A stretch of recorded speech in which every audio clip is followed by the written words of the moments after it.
bacakan nih ya. Itu yang masalah CCTV yang di depan rumah. Bahwa mengenai rekaman CCTV, saksi pernah melihat cuplikan video yang diperlihatkan oleh tim Resmob melalui telepon genggam dalam rangka meminta pendapat mengenai identitas orang yang diterekam. Nah ini aneh, bahwa saksi mengenal saksi Prio sejak kecil karena tinggal di kompleks perumahan yang sama. Sehingga menurut saksi, cara berjalan dan postur tubuh orang yang terlihat dalam CCTV menyerupai Prio. Berarti udah kenal ini sejak kecil. Saksi tim Inavis ini, kalau menurut keterangannya di bawah sumpah ini. Kan aneh gitu. Kau udah kenal sejak kecil kan sama Prio ini? Dari mana gitu kan? Saya ini curiga ini. Jadi yang CCTV yang dibilang Joko itu menurut saksi Denis itu kan dia kan cuma menyaksikan sidik jari kan, mencari sidik jari kan. Bahkan dibilang di keterangannya saksi Denis ini, sidik jari Prio tidak ada di rumahnya Pak Saroni. Setelah dia ngomong udah kenal sejak kecil kan sama Prio ini di keterangan saksi ini. Setahu saya Evan yang teman kecil itu kenal kecil. Karena mereka Iya, tapi di putusan ini nih, saksi Denis ini menyampaikan ini halaman 46. Harusnya si Evan ya kan masa kenal dari kecil kan, sama polisi bisa deket dari kecil gitu.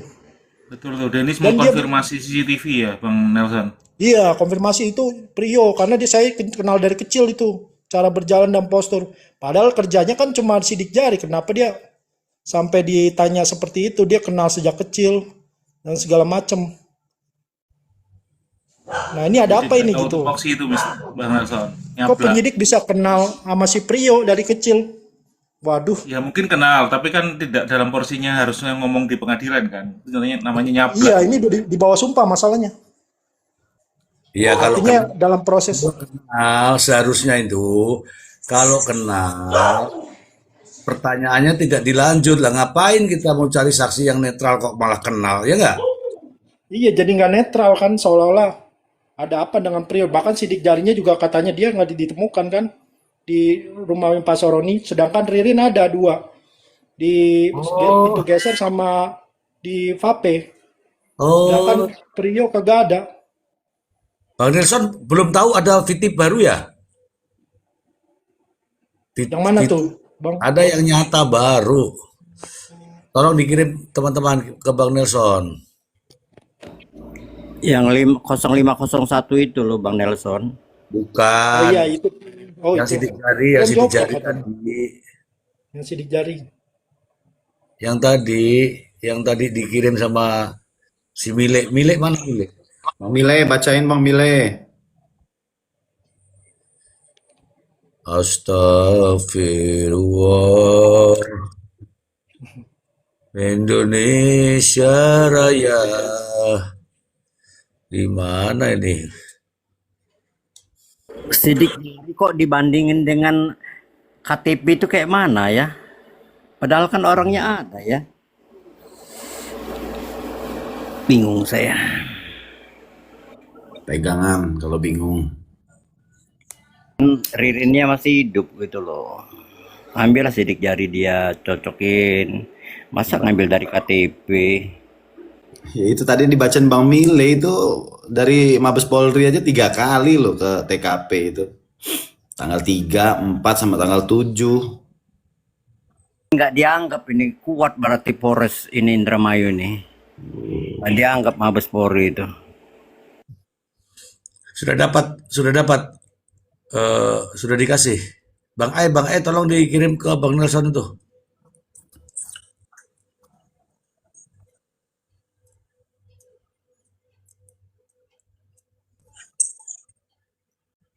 Maaf, Mister, lagi dari belakang. Ya, itu dikasih Bang Nelson itu yang tadi yang dikirimi sama MILE itu. Oh, ya nanti saya kirim nih ke Bang Nelson ya. Sambil lanjut Bang Mr. J, sambil saya ngomong. Boleh. Jadi kan saya udah baca putusan hakimnya tuh. Ternyata yang dipakai kan pasal 235 ayat 1 huruf G itu, pengamatan hakim. Nah, baru-baru ini kan sudah ada yang ngajut. Halo? Oh ya. Ya. Baru-baru ini sudah ada yang mengajukan judicial review terkait pengamatan hakim itu. Hmm. Di jaksa sudah ada statement dari jaksa terkait pengamatan hakim itu. Ternyata harus ada batasannya juga pengamatan hakim itu, ternyata menurut jaksa. Disampaikan di Mahkamah Konstitusi itu bahwa Iya. menurut jaksa ada batasan pengamatan hakim itu tidak menjadi ruang subjektif hakim, tetapi menjadi bagian dari penalaran hukum yang objektif, rasional, dan dapat dipertanggungjawabkan. Bahwa pengamatan hakim itu dapat muncul apabila norma tersebut digunakan tanpa batas yang jelas. Pengamatan hakim berpotensi dipahami sebagai alat bukti subjektif dan sulit diuji. Akan tetapi potensi persoalannya dalam penerapan norma tidak serta-merta menjadikan norma tersebut harus dibatalkan. Norma aqua masih dapat dipertahankan sepanjang Mahkamah Konstitusi memberikan penafsiran konstitusional yang membatasi penggunaannya. Dengan demikian Kejagung berpandangan bahwa frasa pengamatan hakim tidak bertentangan dengan Undang-Undang 1945 sepanjang dimaknai secara terbatas, sepanjang bersumber dari fakta persidangan dan Nah, bersesuaian dengan alat bukti yang itu sah yang serta aku menimbulkan bilang. keyakinan bagi hakim. Ya betul, Itu yang Bang selalu Mister saya Ji. Ini bilang. Panjang jaksa sendiri yang berdasarkan ngomong, fakta. menyampaikan di podium Mahkamah Konstitusi bahwa pengamatan hakim nggak boleh yang subjektif, tapi harus berdasarkan fakta, Fakta, berdasarkan alat bukti yang sah, alat bukti. sehingga tetap menimbulkan keyakinan hakim. Nggak bisa Nah, secara subjektif itu. contohnya nih saya kasih tahu nih. Contohnya saya kasih tahu. Ahli digital forensik atau keterangan ahli atau apapun terkait dengan digital forensik mengenai CCTV, ahlinya mengatakan bahwa terdapat 2 orang yang mengangkat sebuah benda. Sebuah benda itu ahli loh itu. Tapi hakim menyatakan dalam pandangannya mayat itu jadi mayat itu diangkut lewat dengan mobil kemudian dibawa ke rumah. Nah itu kan subjektif, itu nggak berdasar itu. Betul, Bang Mister Ji. Subjektif itu. Ngono loh, itu maksudku itu Ngono itu. boleh pengamatan hakim sepanjang berdasarkan fakta, data, dan realita, bukan karena rekayasa. Itu nggak boleh itu. Ahlinya saja yang mengatakan, hakim itu ahli hukum, dia bukan ahli berkaitan dengan digital forensik. Tapi kalau ahli digital forensik menyatakan sebuah benda, tapi hakim memaknai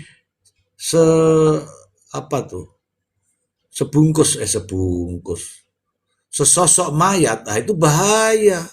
Bahaya itu dunia persilatan kalau begitu. Siapa yang tidak boleh ngomel? Saya harus ngomel ini karena saya tahu mahasiswa saya itu akan menjadi hakim juga nantinya. Kalau begini caranya kan repot.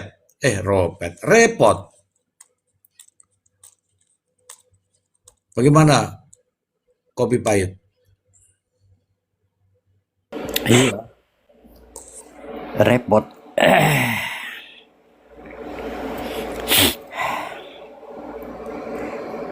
Susah ini memang, bentengnya juga mungkin terlalu tinggi kan untuk menembus, sehingga orang-orang ikutin ya udah, yang penting hasilnya sudah ada 2 orang udah gitu. Ya, orang mengatakan begitu, tapi kita ini yang tahu kan ada pepatah mengatakan ketika Anda melihat sesuatu yang di luar nalar dan Anda diam saja atau bahkan Anda menutupi kesalahan itu, maka Anda adalah bagian dari orang-orang yang membuat kesalahan itu. Paham Anda? Jadi orang tunduk pada kekuasaan, bukan tunduk pada aturan dan hukum kan. Padahal negara kita ini jelas negara hukum, apapun diatur. Hukum itu kan seperti Al-Quran kalau orang Islam, jadi harus diikuti. Ya. Ya kan, apalagi aparat penegak hukum sudah disumpah, sudah digaji oleh rakyat, Duit rakyat itu yang dimakan itu. Jadi harus amanah. Bukan sekonyong-konyong dapat duit gaji tidur jalankan sidang oh dapat honor. Nggak kayak gitu. Ya kan? Aparat penegak hukumnya kadang bingung juga. Jadi masyarakat ini kasihlah kepercayaan. Dengan siapa lagi kita ini kan? Masa mau percaya dengan penegak hukum luar negeri? Kan? Tuh, Memang penegakan hukum itu susah ya karena banyak godaannya. Satu, kadang-kadang mereka juga yang membuat menjadi aturan itu tidak berlaku kan? Ditentang-tentang. Ya saya ini Mr. Ji ya, pegawai ya, mantan pensiunan. Tetap bekerja dengan aturan hukum. Saya nggak mau tiba-tiba nanti masuk dalam persidangan di penjara. Udah ada buktinya begitu. Oh kalau bapak mau kayak gitu silahkan. Saya mengundurkan diri toh. Yang penting karena saya update aturan-aturan itu. Mana yang berlaku, mana yang tidak. Menentukan kebijakan aturan itu. Pimpinan daerah. oke. Artinya Oke. harus kita jalankan. Oke, makanya kita ini berharap seperti Bang Nelson ini, begitu loh. Jadi begini Bang Nelson, ketika sesuatu yang sudah memiliki makna, makna baku, jangan dimaknai lain, dah itu aja. Misalnya, harus berdasarkan dengan fakta, alat bukti, fakta, alat bukti. Ya udah, jangan dimaknai lain. Namanya alat bukti itu apa, fakta itu apa, kan begitu. Jangan punya tafsir-tafsir yang lain. Nanti alat bukti adalah yang penting, pokoknya oke, kan begitu. Repot ya nggak? Mr. Ji, benar. Ya, makanya nih saya berharap nih kepada ini. Alat bukti yang alat bukti itu yang seperti contoh begini. Contoh begini. Ini contoh begini ya, Bang Nelson ya. Dalam mengambil keputusan, hakim harus berpedoman pada antara lain itu pasal di 237 lah, bunyinya saya nggak bisa sebutkan tapi intinya seperti itu. Dalam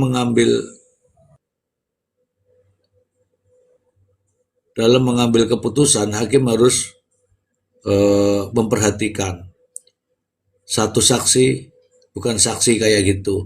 Saksi harus berkesesuaian dengan alat bukti.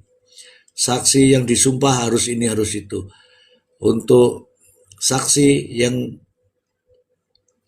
inkonsisten, saksi adalah yang menceritakan sebelum persidangan lain, saat sidang lain, saat menjadi saksi lain, kemudian setelah pledoi lain, akhirnya dan lain-lain.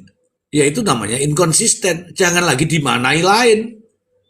Ada kan, Bang Nelson kan tahu, sudah dinyatakan bahwa itu berbeda, keterangannya berbeda, itu namanya inkonsisten. Tapi dalam pertimbangan hakim justru digunakan sebagai pertimbangan untuk mengambil keputusan. Ya kan aneh nih hakimnya, ya nggak? Benar. Ji, izin bertanya sama Bang Nelson bentar, Mister Ji. Oh, silakan. Bang Nelson, Siap, Bang. itu kan dalam Siap, Bang berkas Sabo. yang Abang baca itu ada nggak terdapat bukti mutasi rekening dari HP Ririn atau Prio? Ini kan masalahnya kan mereka didakwakan punya niat untuk menguasai harta korban. Tapi yang saya bingung tuh mutasinya itu ada apa enggak dari rekening mereka itu? Tapi saya lihat sih Bang Sabun dia buka ini apa aplikasi Bang Jago. Tuh nggak tahu tuh untuk apa tuh dia buka. Nggak Pada dijelaskan. saat Gitu kan, dia nggak dijelaskan. nggak dijelaskan. Nggak. Kan. Tapi itu juga nggak jelas karena itu pertimbangan hakim kan. Masih belum tahu masa lagi membunuh gitu buka apa mendownload Bang Jago kan di mau pukul 0 jam 3.36 itu kan. Itu kan masih dalam proses berusaha untuk melakukan pembunuhan itu sudah selesai. si Ririnnya mengunduh aplikasi Jago kan. Ya. Dalam keadaan yang seperti itu dia masih mendownload itu kan masih belum jelas juga keterangan apa pertimbangan hakimnya kan. Iya. Hal-hal yang belum jelas harusnya didalami, jangan langsung ditulis tapi mentok. Kemudian dia Mentok. betul. Kemudian dia menggunakan HP-nya Budi untuk melakukan proses gadai mobil pickup itu. Itu kan menggunakan dananya siapa itu? Iya. Ternyata Kalau pas dicairkan, Dananya Budi, Ya, dananya Budi, namanya Budi. atas nama Budi. iya kalau Kalau menurut Bang pertimbangan Febrio hakim itu kan Bang. seperti itu. Halo? Iya. Nah itu yang terkait WA Budi juga nggak sinkron itu, Bang Mr. G, ke Evan. Itu nggak sinkron dia, jam-jamnya juga nggak sinkron. Karena pada saat itu si Evan jam 2 pun dia ada status lagi di Kuningan itu nggak sinkron sama keterangan Budi. Padahal katanya Budi baru bikin statusnya jam 10 malam. Lagi ke Kuningan kan katanya. Itu di tanggal 29 jam 10 malam. Apaan? 28 ya 28. Kalau menurut Evan di keterangan saksinya di jam 2 baru WA-WAan. Dan menurut si Evan juga ngambil kuncinya kan di dashboard itu mobil pickup. Nah kita nggak tahu nih WA-WA-nya sebenarnya seperti apa karena kan komunikasi nggak terbuka juga kan. Logikanya ngambil dashboard ngambil kunci di dashboard. Ya itu kan saya juga nggak berani kalau ngambil kunci di dashboard itu kan dalam mobil. Saya kira digantung kata kemarin di jaksa itu kan bilang katanya digantung di depan rumah. Tapi kata Evan itu kan di dalam dashboard mobil itu kuncinya. Kalau itu kan tidak kejahatan kalau ngambil mobil di dalam dashboard kunci Beda itu mobil kan. kali. Hah? Mobil nggak? emang Iya di mobil pickup itu mobil pickup. Ngambilnya kan di dashboard mobil dalam pickupnya mobil itu. Budi. Iya mobil pickupnya Budi. Di dalam mobil dashboard. Di dashboardnya tuh di dalam. Kalau kunci mobil itu, mobil sedan, di mana? Wah nggak tahu tuh. Saya belum lihat. Tapi yang saya lihat itu yang di dashboard kunci mobilnya di mobil pickup ditaruh. Tunggu Dan dulu itu teman. disuruh di jam 3 pagi. Tapi si Evan nggak mau, dia ngambilnya akhirnya siang. Disuruh Mana sama Budi di dalam dashboard tapi Evan udah izin tetangga buat nyaksiin sama ngeliatin WA-nya ke tetangganya. Oke. Ini mana ini Prof Imran nih kok datang, hilang, muncul. Sinyal Mr. J itu kayaknya, Prof. Ya Car City itu tetangganya. kasih itu izin di siang hari itu dia izin. Tapi disuruhnya Budi kan di jam 3 pagi di WA-nya itu. Ya ternyata HP-nya Evan juga jadi barang bukti itu ya Bang Nelson ya kan? Diambil sama polisi. Seharusnya dari handphone Evan, terus Iya. Bu Teti kan itu kan dari handphonenya juga kan ada komunikasi, bisa diekstraksi semuanya itu kalau misalkan mau mereka kan. Ya apalagi percakapan lewat WA kan bisa di screenshot. Iya. Tunjukin Iya. screenshotnya Data-data itu. Tapi ya itulah makanya yang kita lihat kan memang kalau yang kira-kiranya bakal meringankan Ririn ini nggak bakal dikeluarin gitu loh barang buktinya. Ternyata yang kita lihat juga memang seperti itu. Kemarin tuh kalau misalkan Mr. Z, kalau misalkan yang ditanya itu Ririn ya posisinya ya, CCTV 0501 itu pasti didalami itu sama PJPU itu. Sedalam mungkin itu pasti. Berhubung Prio itu yang ditanya, Karena kalau mau digali makin makin ketahuan, makanya udah stop aja di situ gitu loh. Makanya saya ngerasanya ya kurang adil gitu loh di pengadilan kemarin ini, kurang adilnya di situ gitu. Kan saya sudah selalu bilang yang bakal menentukan mereka ini di CCTV bangunan sama di CCTV mereka ngangkat itu. Dan ahli harusnya hadir gitu loh kan. Dari situ aja sudah kelihatan, sudah bisa kita baca di situ. Ya, ini kata ini benar, sebentar dulu ya. Ini ada kalimat di sini dari Luminoir. Memang semua disetting supaya janggal. Ini benar sekali nih. Ini benar sekali. Hanya untuk memaknai ini, teman-teman tuh nggak mampu. Nah, teman-teman, maksudnya teman-teman yang lain itu nggak mampu. Padahal ini benar. Kalimat itu benar. Ya, mulai dari demo sehingga mempengaruhi itu benar itu. Itu nyata itu. Tahu nggak Bang Nelson? Itu barusan ada yang namanya putusan hakim tuh bunyinya begini. Bang Nelson udah baca belum? Tak kasih tahu ya. Ya siap Bang.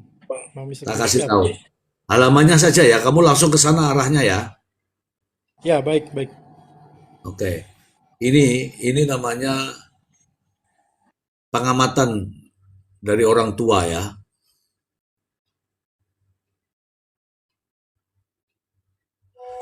Halaman 278 279 lah. Saya juga buka juga nih.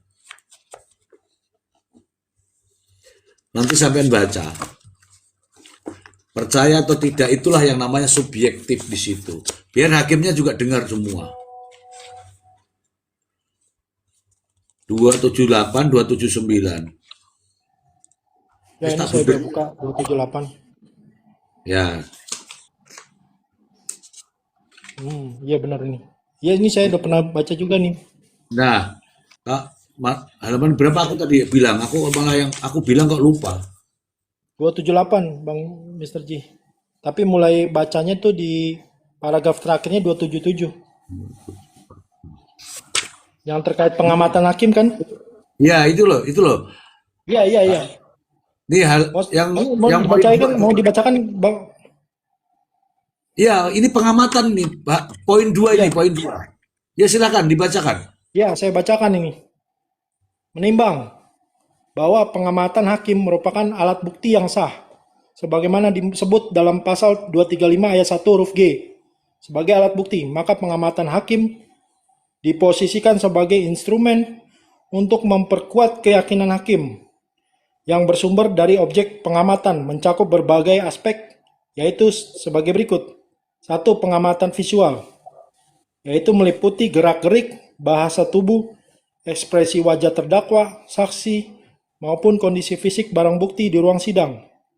2. Pengamatan audio, meliputi intonasi, nada suara, dan tingkat konsistensi jawaban yang diberikan saat pemeriksaan sidang berlangsung.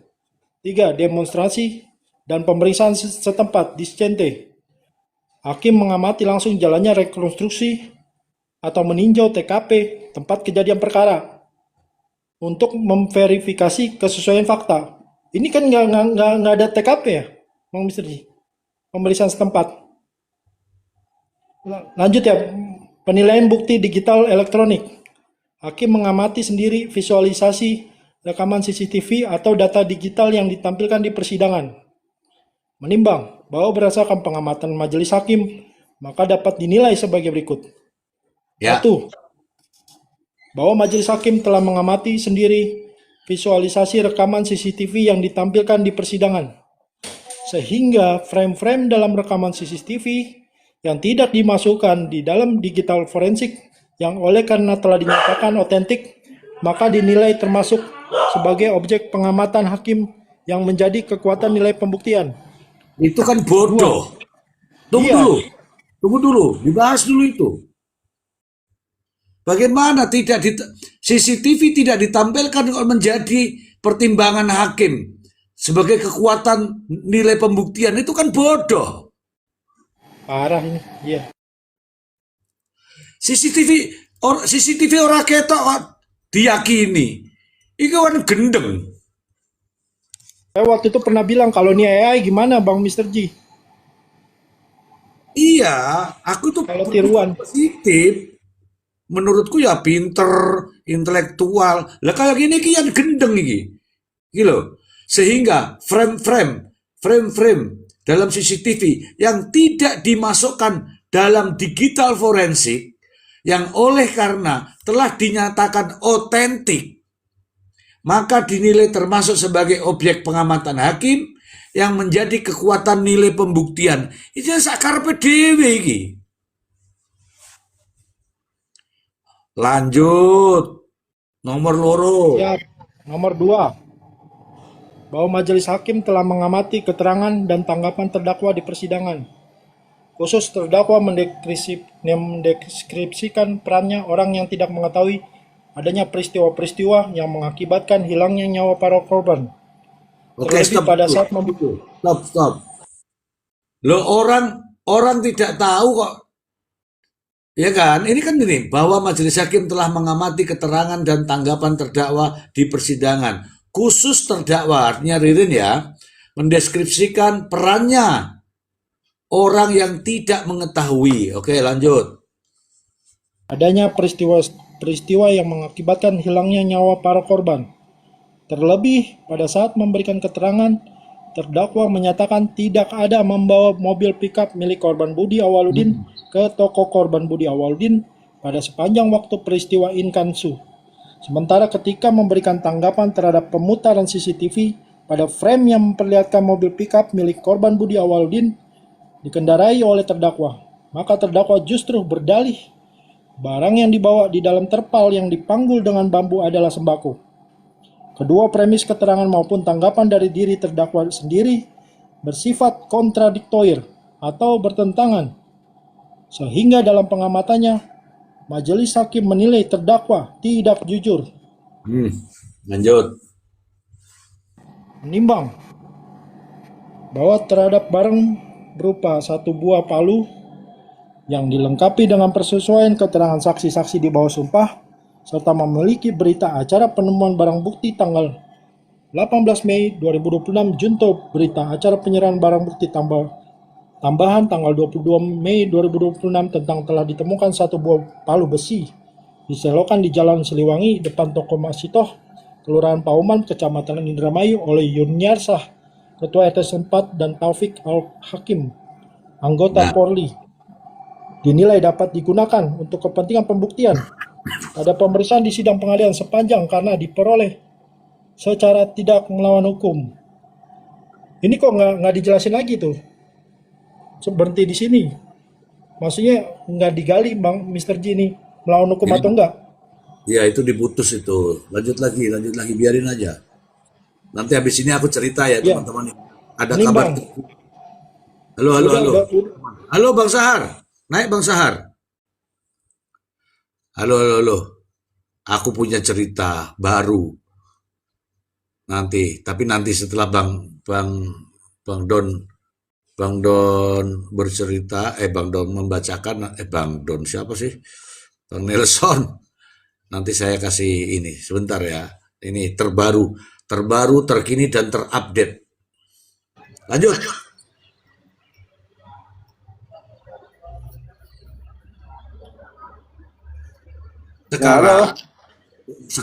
Halo Bang Sahar, selamat pagi.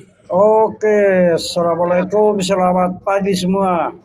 Selamat pagi. Warahmatullahi wabarakatuh. Waalaikumsalam warahmatullahi wabarakatuh, Mas Ar. Oh, di mana ini Mister Si? Saya Iya. lagi di Australia. Oh, pantasan selamat pagi ya, karena di sini selamat malam. Oh, itu terlambat di situ. Kita sudah sudah. Saya lagi senam. Oh, gitu ya. Waduh, mantap Mister Si. Ya, salam kanguru. Iya bang. Ini saya ketemu. Di mana di mana sekarang di Australia? Di mana? Di mananya nih? Melbourne. Melbourne. Ya. Oke. Ya. Oke, rekan. Ya, Apa sabar ini dulu. dibahas ini bagaimana? Ya, sabar dulu Bang Sahar. Kita dengarkan dulu. Oke. Sedang membahas ini, nanti tinggal ditanggapi ya. Oke. Selamat pagi, Prof. Imran. Malam Mr. G, malam Mas Sahar, Bang Nelson. Iya, semuanya Kak Fia, Prof. Malam, Prof. Mai, ya. Malam, Prof. Kopi Hitam, Mari. Lanjut Oke. Mr. G, skip dulu Mr. G. Malam Siap, Prof. skip dulu. Oke, saya turunkan ini dulu. Saya turunkan ini. Siapa ini tadi ini? Yang tidur siapa ya tadi ya? Majelita. Tapi saya mau izin turun ini Mr. J. Udah jam Kenapa ini 12 ya? ini. Kamu nggak suka sama saya? Besok kerja. Besok kan Udah jam 12 di minggu. sini. Pakai kalender tanggal tahun berapa ini Mr. J? Ya, ya, ya, ya, ya, ya, ya. Sebentar dulu lah, sebentar dulu lah. Masih ada sedikit informasi yang harus saya sampaikan. Apa itu? Oh, tenang, terkini, terakurat, terupdate. Oke, tapi sabar dulu. Oke, terima kasih ya. Coba Bang Nelson, nanti tak kasih subjektifnya lagi Bang Nelson. Ya itu subjektif, sekarang subjektif lagi. Tak kasih. Silahkan dibuka halaman 329.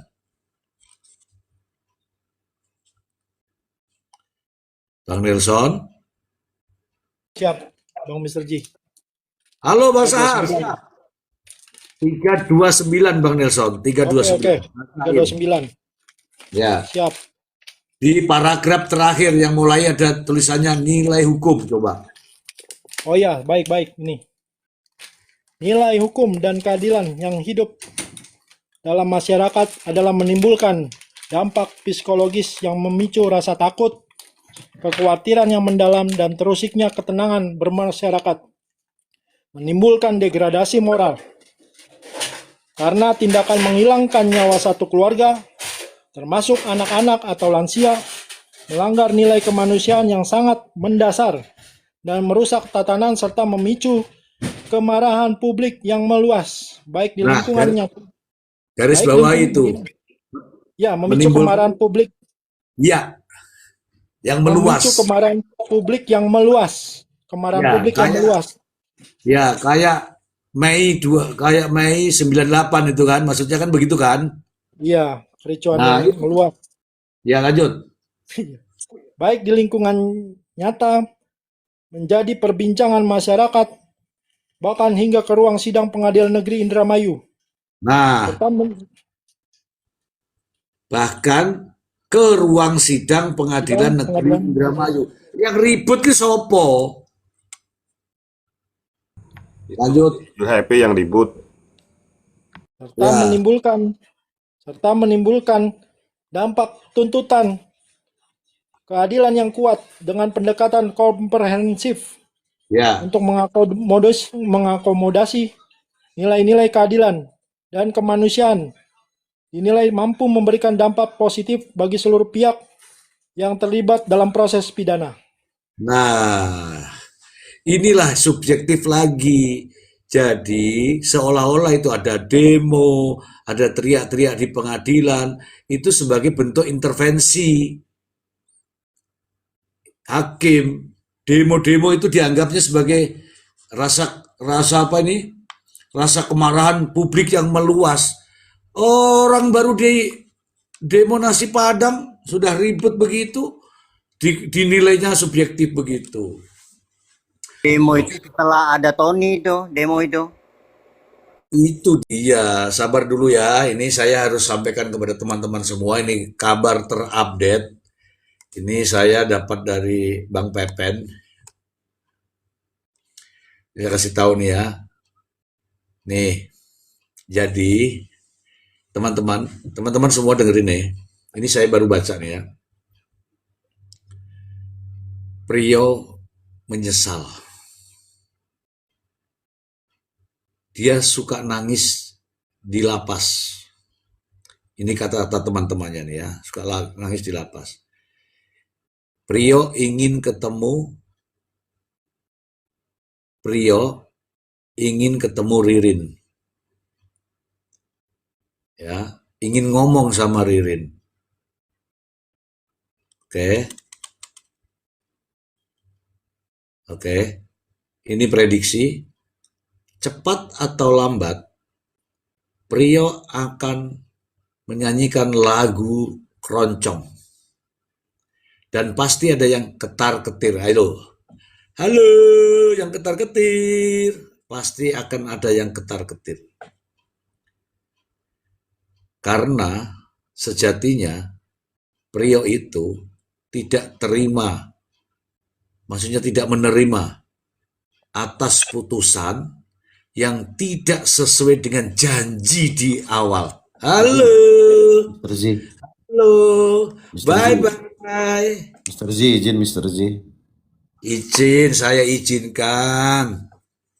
Jangan dibuka yang kayak gitu Mr. Z. Enggak masuk, ini kan aku mau cocok. Ya, pasti ada intimidasi lagi itu pasti nantinya. Enggak apa-apa, wong ini sudah vonis kok. Maksudku ini dang nyanyi keroncong dulu maksudku. Nggak mungkin nyanyi keroncong, pasti nyanyi Indonesia Raya pasti Mr. Z. Indonesia. Lawannya kena semua itu. Jangan nyanyi pejantan tangguh yo. Oke, kita berikan waktu ini. Mohon maaf ya teman-teman, ini ada senior nih.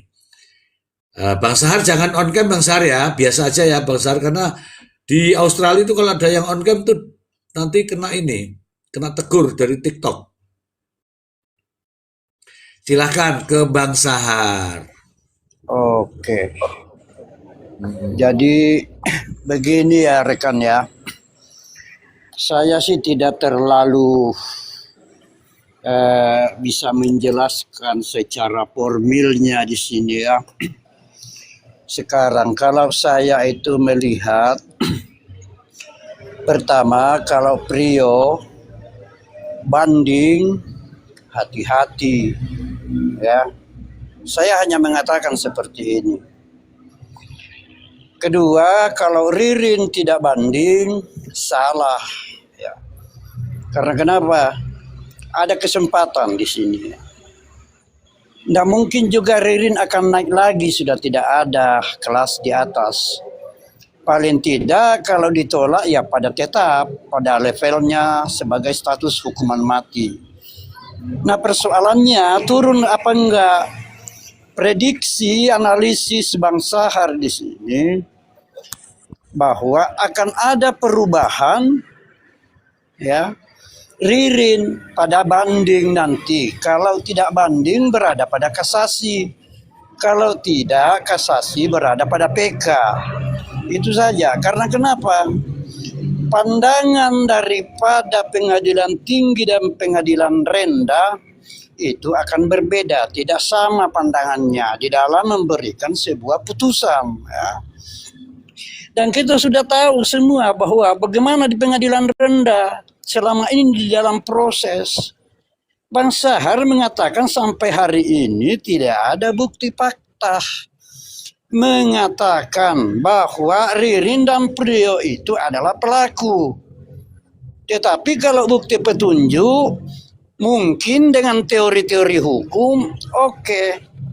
Tetapi dalam persoalan ini bahwa Bang Sahar tetap mengatakan sampai sekarang ini belum ada bukti fakta mengatakan mereka ini adalah pembunuhnya, dua orang ini.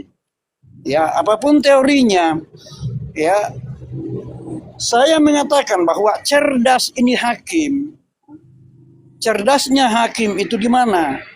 Ya selesai masalah proses di persidangan rendah, ya pengadilan rendah.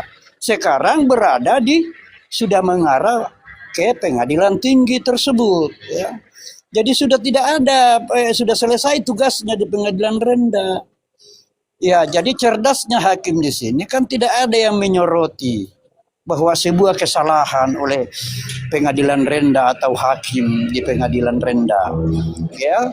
Jadi tidak ada sorotan masyarakat, sorotan dari praktisi, sorotan dari birokrasi atau lembaga lain. Jadi saya mengatakan hakim yang ada di pengadilan rendah ini cerdas, baik hakim pertama maupun hakim kedua. Artinya apa di sini? Kembali saya mengatakan akan ada perubahan di sini. Tapi yang jelas bahwa Ririn harus banding.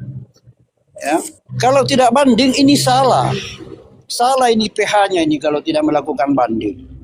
Ya, sebelum melakukan PK kan tidak ada salahnya banding, kalau tidak diterima juga baru PK daripada hanya menunggu PK. Ya, itu yang pertama juga saya mau sampaikan ya. Persoalan proses hukum selama ini, siapa sih yang mengatakan bahwa udah berkesesuaian? Ya, kalau kita kembali keterangan daripada Prio, ya, dijadikan sebagai saksi mahkota, itu bukan saksi mahkota, tapi adalah saksi keterangan, ya. Itu. Kemudian ada alat bukti CCTV. Tidak ada berani mengatakan bahwa di dalam karung itu adalah Budi. Ya. Kalau saya sampai sekarang tidak berani mengatakan di dalam karung itu adalah Budi, apapun teorinya gitu. Karena kenapa? Tidak ada keterangan dan tidak ada bukti yang valid mengatakan yang di dalam karung itu barang atau jenazah, apalagi menyebutkan seseorang namanya Budi yang ada di dalam karung. Coba dari mana orang mengetahui kalau si Budi itu di dalam karung? Tidak boleh. Jadi jangan sampai kita memberikan hukuman kepada seseorang kalau memang buktinya seperti ini.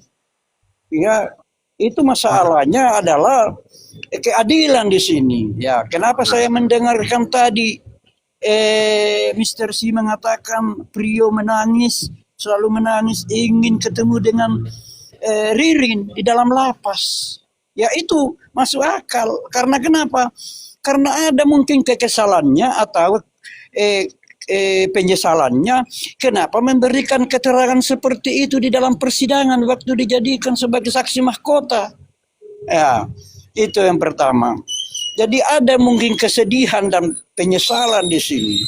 Jadi kembali kita, Bang Sahar itu menyimpulkan dalam persoalan ini, tidak ada bukti, Pak. Tidak ada bukti yang mengatakan itu Ririn pembunuhnya. Saya tidak memihak kepada Ririn, tidak. Tidak memihak kepada Prio. Tapi tidak ada bukti mereka melakukan pembunuhan. Tidak ada aksi, ya. Tidak ada aksi alat yang ada di tangannya memukul kepada Haji Sahroni sehingga tewas. Begitupun tidak ada aksi memegang benda tumpul kepada Budi. Begitupun si istrinya Budi. Tidak ada keterangan seperti itu. Jadi jangan sampai kita melahirkan, artinya menciptakan narasi atau pendapat yang tidak sesuai dengan fakta secara hakiki. Karena kenapa? Ini menyangkut masalah nyawa orang. Kalau kita hukuman mati, oke, percobaan 10 tahun. Boleh kita katakan seperti itu. Tetapi kalau 1 tahun, 2 tahun, tiba-tiba ada sesuatu untuk eksekusi. Ya, bisa saja terjadi di sini. Jadi inilah saya bilang bahwa demi hukum, atas nama hukum, saya menghargai putusan hakim. Saya menghargai dan menghormati tuntutan jaksa, karena itulah terjadi hukum di Indonesia. Tetapi persoalannya di sini ada persoalan yang tersembunyi yang harus kita ungkap. Kita tidak boleh menghukum dan memaksakan seseorang untuk mengaku. Ini kan seperti ini yang terjadi. Makanya saya mengatakan kembali, hakim ini cerdas. Menyelesaikan tugasnya di lembaga pengadilan negeri supaya tidak ada lagi ramai-ramai ribut-ribut di sana. Jadi dilemparkan ini masalah ke pengadilan tinggi. Oke, selesaikan banding. Ya, selesaikan, silakan. Nanti ada proses banding yang menentukan. Walaupun sudah ditentukan di pengadilan rendah itu, katakanlah vonis, hukuman mati dan seumur hidup.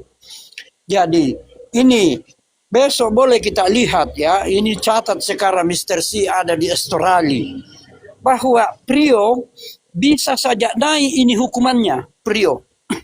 Ya, Ririn bisa saja turun ini hukumannya. Itu catat itu Mr. C ada di Australia sekarang. Ya, sering-seringlah makan nasi goreng sebelum di stasiun kereta bawah tanah itu, di sebelah kiri ada penjual nasi goreng itu, nasi goreng campur-campur itu di sana itu.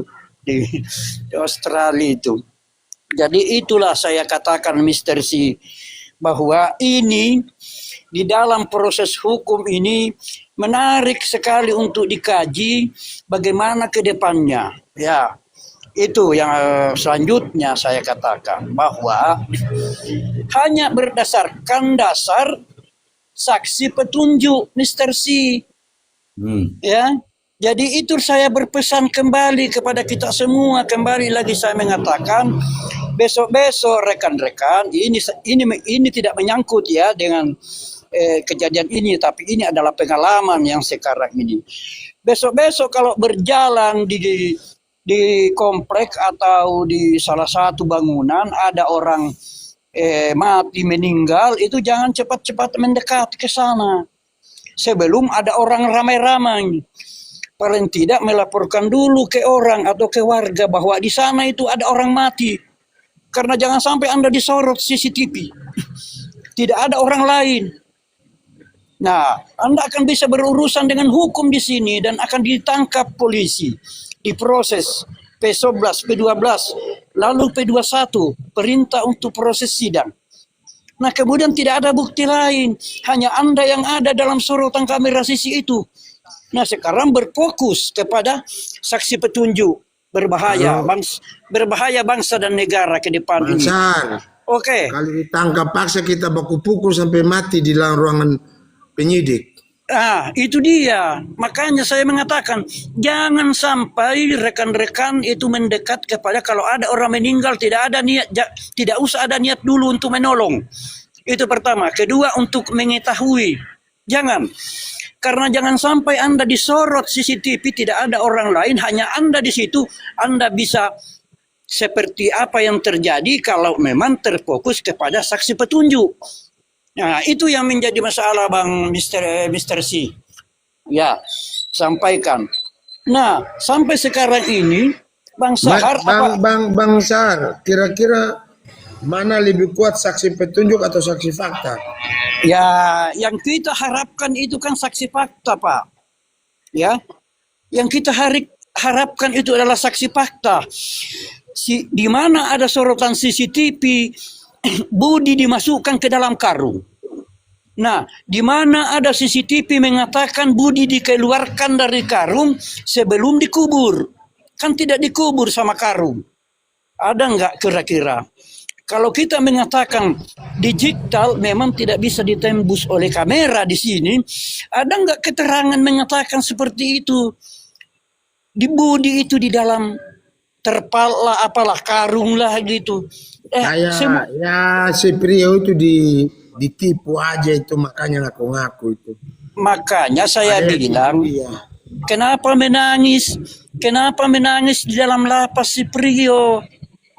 Ini karena belum nikah, belum merasa hal berumah tangga enak-enaknya, tersiksa lah Bang. Sama aja manusia melang begitu. Orang gak nikah itu kan melang. Lama-lama bisa laki-laki sama laki-laki itu.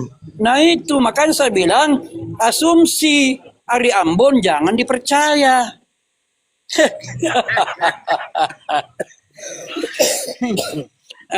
Kalau si Prio punya hidupnya dikekam seperti itu, ya kita boleh mencurigai satu kelak si Prio itu bisa berkelainan jiwa.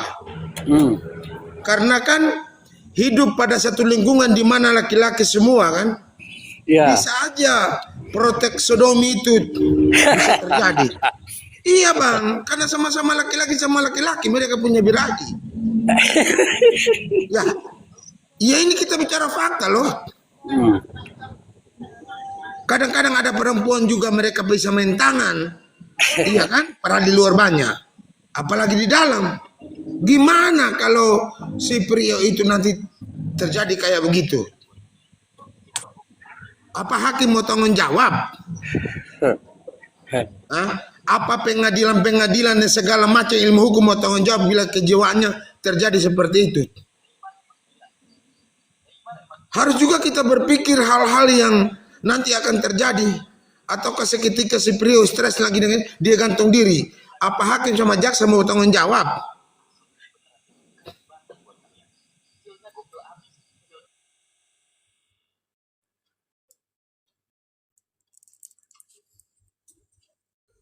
Oke, dilanjut Bang Sahar. Tinggal sedikit Bang Sahar, silakan. Ya, jadi itulah saya mengatakan rekan-rekan saya semua sebagai orang hukum ya, kita tidak ada pandangan ya untuk membenarkan sesuatu yang salah ya. Itu pesan saya yang terakhir guru hukum saya almarhum Bahardin Lopa ya. Tidak boleh memaksakan seseorang untuk bersalah. Itu ya. Kemudian yang kedua dia mengatakan jangan sampai menghukum seseorang dalam sebuah keraguan-raguan ya. Itu hanya dua pesan itu saya ingat. Makanya saya mengkritisi dengan sangat bahwa mengatakan siapa yang mengatakan itu Ririn dan Priok itu adalah pelakunya. Tidak ada siapa yang berani bertanggung jawab atas itu. Apakah pengakuan dari keluarga korban? Sering juga berubah pendapatnya. Jadi hukum di sini harus ada penyidikan baru di sini dalam arti kata bahwa jangan dulu terburu-buru melakukan vonis sebenarnya. Ya karena sudah terlanjur, oke, berikan peluang, berikan waktu, berikan ruang untuk mereka mendapatkan sebuah keadilan. Ya, karena kenapa? Di tingkat pertama pengadilan negeri ini sudah memberikan sebuah ketentuan, kepastian, tak terbantahkan lagi, di mana jaksa sudah mengatakan Ririn dan Priok adalah pelakunya, begitupun juga hakim yang ada di pengadilan negeri. Ya, itu saya mengatakan ini sangat sebuah proses yang sangat singkat di sini. Ya, sedangkan Bang Sahar selalu mengatakan, tolong berikan sebuah keyakinan kepada hukum itu sendiri bahwa ini sudah benar. Bukti dan keterangan saksi. Apakah ada bukti fakta yang menentukan di sini? Saya rasa itu ada yang lain ya, sesuai dengan motif. Nah, ini yang perlu kita kaji di sini. Kepentingan apa sih sebenarnya Ririn ini untuk membunuh satu keluarga?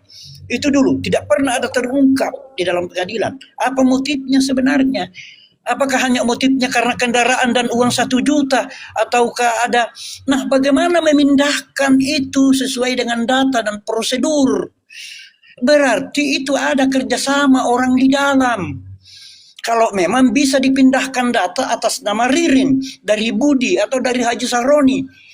Nah, ini kan salah satu bentuk bagaimana motif ini bisa kita ungkap di sini untuk mengkaitkan Ririn dan Priok sebagai pelaku.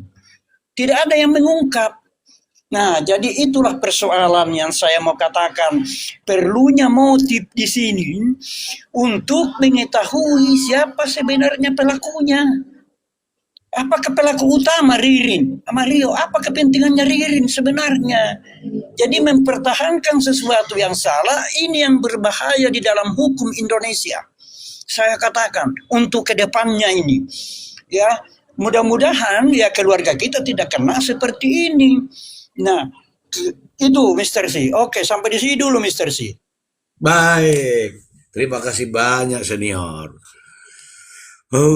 Memang benar ya teman-teman ya, kita juga harus hati-hati ya ini karena bukan apa. Ini adalah hukuman mati.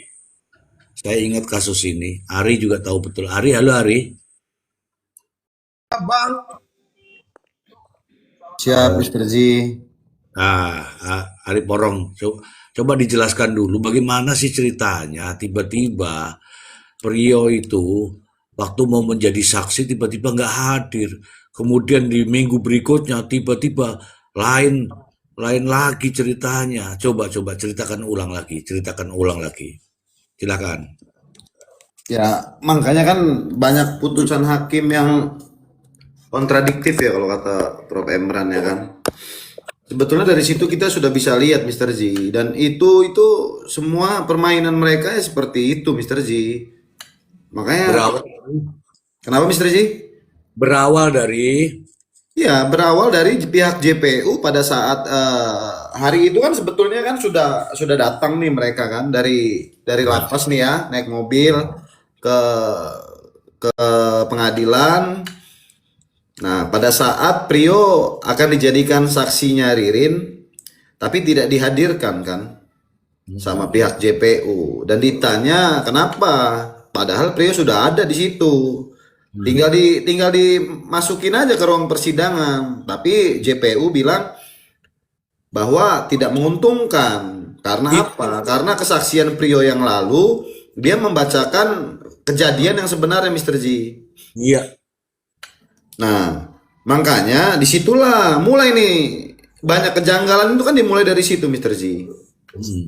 Setelah Prio tidak dihadirkan untuk menjadi saksinya Ririn, bahwa pasti bakal terbongkar semua nih. Makanya diundur nih 1 minggu. Diundur 1 minggu.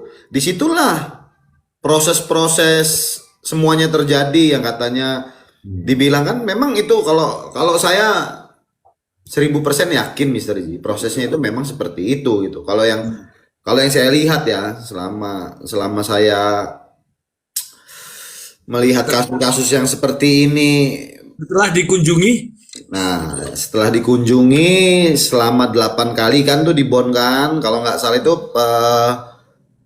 sama pihak dari penyidik, bukan penyidik ya, oknum yang bernama Anggarani itu kurang lebih sekitar 3 kali tuh di Bon. Terus sama PH-nya, mantan PH-nya pada saat itu ya, Pak Ruslandi itu 3 kali. Dan terakhir sama kakaknya. Nah setelah itu mulailah dari situ semua. Adanya pengakuan bahwasannya dia dipaksa, dia diancam Ririn, dia ditendang Ririn untuk mengikuti semuanya, ditulis di kertas itu Ririn yang nyuruh, Ririn yang nulis, terus Prio yang suruh membacakan.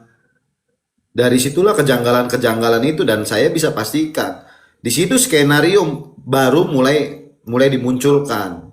Nah, terbuktinya di mana? Terbuktinya di Palu. Kalau kita mau lihat udah nggak secara logika kita aja nih ya. Kalau kitanya ini memang jeli melihat kasus ini, Mr. Z, sudah sangat kelihatan gitu loh. Palu yang sudah 8 bulan dibuang di sungai, tiba-tiba ada di selokan. Dan dari selokan juga itu bergeser 2 meter, Mr. Z. Palu itu. Dan tiba-tiba ada di bawah pancuran Paralon warna putih. Yang tadinya bukan di situ, katanya. Ya kan, pengakuan dari mereka kan. CCTV, lokus kedua. Nah ini kan yang menjadi semuanya problematik itu kan di sini nih putusannya. Mulai acak-acakan di sini. Makanya saya merhatiin dari lokus kedua yang sudah diakui Prio, dan saya urut-urut ke belakang, itu semuanya tidak berkesesuaian, Mr. G. Hanya berkesesuaian dengan apa? Dengan skenario yang dibuat. Jadi seolah-olah pengakuan Prio yang terakhir itu benar. Nah makanya di situ mereka klaim bahwa Prio jujur, Ririn manipulatif, Ririn psikopat, Prio itu marbot, anak baik-baik, kalau disuruh nunggu rumah itu nggak ada yang hilang. residivis. Ririn residivis itu dari awal, dan buktinya pada saat putusan di situ tidak ada yang memberatkan bahwasannya Ririn itu mantan residivis. Terbukti kan di persidangan, Mr. Z? Betul. Karena setahu saya kalau yang namanya residivis pada saat putusan itu pasti dibacakan kalau kita pernah berurusan dengan hukum atau kasus-kasus sebelumnya. Betul-betul harusnya ada itu. Iya, itu harusnya ada, pasti dibacakan gitu. Nah ini mau di framing lagi, saya sudah baca, Mr. Z. Akan ada skenario baru lagi, apa? Bahwasannya nanti, kan saya ngomong waktu itu di sini kan, bahwasannya nanti bakalan mau ketemu nih kuburan Amaniani, dan kita juga nggak tahu isinya itu apa, gedebong pisang apa memang benar mayatnya Amaniani. Dan benar, framing itu dibuat di gudang di depan rumahnya mantan istrinya Amaniani. Ya. Saya sudah baca itu, saya sudah gambar itu. Jadi gini Mr. Z ya, sepengetahuan saya Mr. Z, abang-abang yang lainnya, Prof. Emran izin semuanya ya, teman-teman yang di bawah. Sepengetahuan saya, Mr. Ji, buat orang-orang yang dikriminalisasi, Mr. Ji, yang dia tidak pernah melakukan perbuatan tapi dia itu dihukum, bagaimana mereka caranya untuk mengungkap kebenaran itu? Dengan cara ditulis, Mr. Ji. Dan itu yang saya bilang dari awal, kalau misalkan mereka mau mengungkap itu, mau ngakunya ya, buktinya juga kan mereka sudah bilang bahwasannya kalau mereka ngakuin nyebut nama yang lain dipukulin kan. Itu Prio pada saat turun itu bopong Ririn ditanya sama wartawan kan. Seperti itu, Mr. Z. Jadi kalau misalkan mereka itu merasa nyaman, merasa aman setelah sudah ada di lapas atau di rutan ya, Mr. Z. Disitulah mereka. Makanya saya bilang itu yang sudah terjadi prosesnya itu yang saya lihat selama ini, Mr. Z. Buat orang-orang yang dikriminalisasi. Tapi apa buktinya? Yang saya selalu bilang, apabila kita ini sudah dikriminalisasi, ingin membela, ingin mendapatkan keadilan, justru lawannya itu APH-nya itu sendiri, Mr. Z. Dan kadang-kadang kita diancam sama pihak JPU, nggak usah macem-macem. Nanti dikasih pasal jemping, Mr. Z. Pasal jengkel. Saya kalau diancam jaksa, saya undang baklai di dalam ruangan. Biar Bang tinggi, Ari. kita pukul sampai mati di dalam ruangan. Ya, Bang Ari, gini Bang Ari, kita itu ya Bang Ari ya. Saya ini ya. Kita kadang-kadang kalau sudah ada di dalam itu, Bang Ari, kita psikologis kita sudah kena, Bang Ari. Makanya saya bilang Prio itu diiming-imingi. Diiming-imingi wajar. Apalagi belum pernah dihukum, belum pernah mengalami kasus seperti ini gitu loh. Berhadapan dengan hukum tuh nggak pernah. Justru kita ini jangankan udah dihadapkan dengan hukuman seumur hidup atau mati seperti Prio yang 2 tahun aja berharap supaya mau 1 tahun. Dengan cara Bang Ari. apa? Ya, Mr. Ji, saya minta izin turun dulu. Ini sudah jam 12 sama baterai juga sudah low, Mr. Ji. Oke. siap. Ya. Oke. Ya, izin pamit ya. Bang Ari Oke, Porong, Bang. Ari Selamat istirahat, Ambon, Bang. Bang Don, Prof. Emran sama Bang Sahar, Bang Nelson, Bang sama Dev Bang ini. Kopi. Sama Mr. Ji, terima kasih ya. Kasih Ya, lah. saya Ya, izin Bang. pamit dulu. Assalamualaikum. Waalaikumsalam. warahmatullahi wabarakatuh. Jadi seperti itu, Mr. Ji. Saya udah lihat. Makanya kalau misalkan yang kita dihadapkan dengan hasil fakta persidangan ini, ya ini yang kita lihat. Saya selalu bilang dari awal, kasus ini memperlihatkan ini fakta hukum yang terjadi di Indonesia seperti ini dari dulunya. Hanya dengan hakim-hakim yang memang mempunyai integritas saja, Mr. Ji. Yang mereka takut dengan sumpah jabatan mereka. Yang berani mengambil resiko. Tapi yang lebih banyak ya seperti ini gitu kan. Walaupun dihadapkan dengan barang bukti, alat bukti, semuanya. Yang didapatkan dengan tidak sesuai dengan undang-undang. Tidak sesuai dengan aturan. Tapi buktinya bisa diponis kan buktinya. Kalau saya kemarin beda pendapat sama Bang Don. Kalau saya mungkin masih meyakini bahwasannya masih ada gitu loh, Mr. Z. Hakim-hakim yang tegas gitu kan, yang berani memutuskan gitu kan, dengan fakta persidangan, dengan semuanya barang bukti, alat bukti dan keyakinan hakim itu sendiri. Ternyata salah memang, saya akui. Dan mungkin Bang Don masih tidak percaya Bang Don dengan adanya hakim-hakim yang berani mungkin ya, makanya saya salut dengan Bang Don, dia berani berbeda dengan kita, Mr. Z. Itu dulu Mr. Z, izin. Iya, bedanya pemain dengan tidak pemain itu kan beda.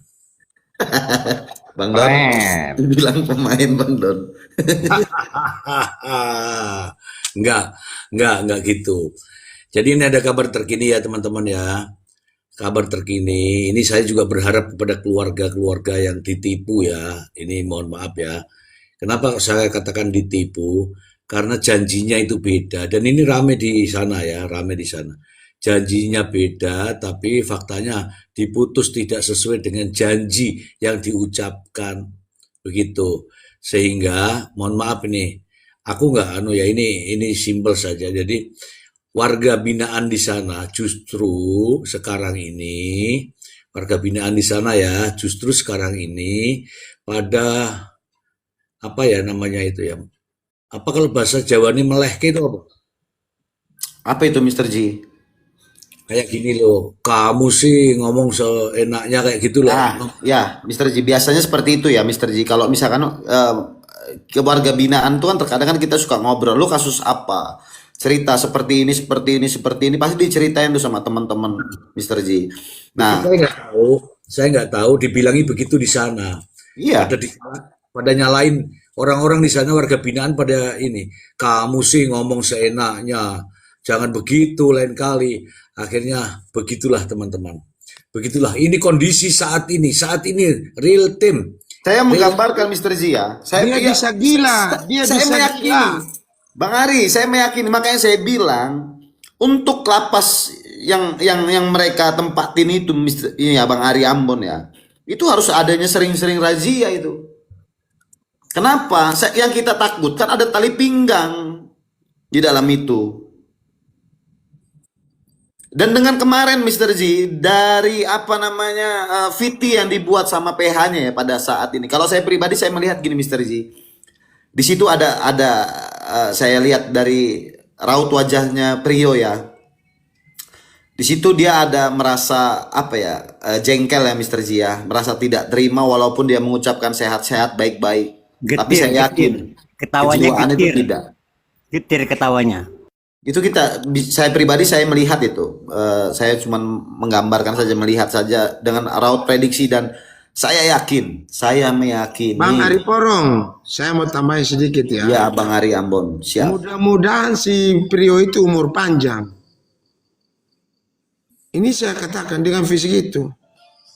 Dengan dia terbebani hukuman seumur hidup, semoga dia bisa umur panjang. Saya curiga jangan sampai ke depan belum lama lagi langsung bisa mati pikiran.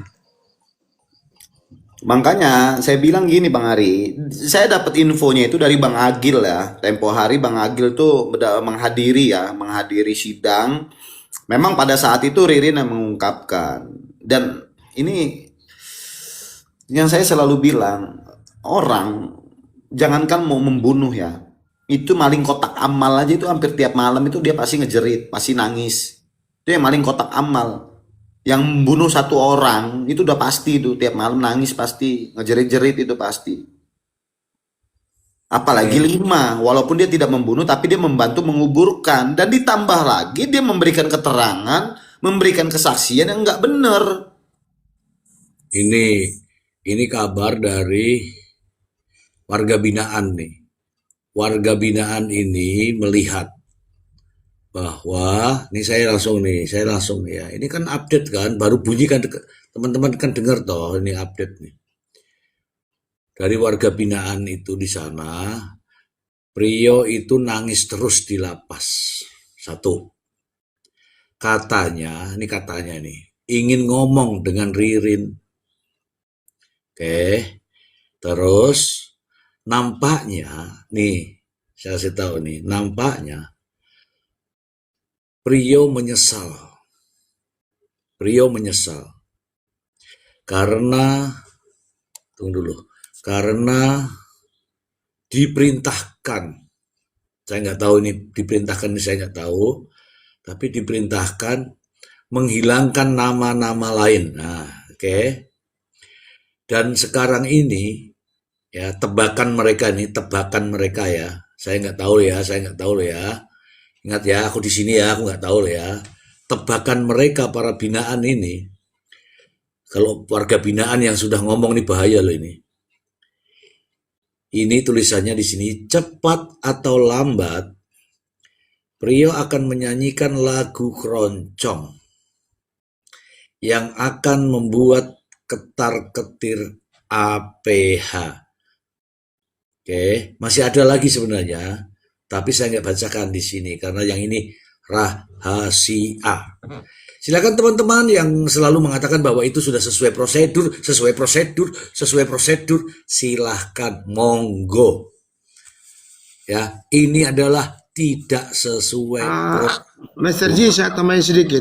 Saya pernah baca di satu video itu, saya udah screenshot, cuma saya penuh saya hapus. Dia mengatakan begini, hasil pemeriksaan handphonenya Prio sama Riri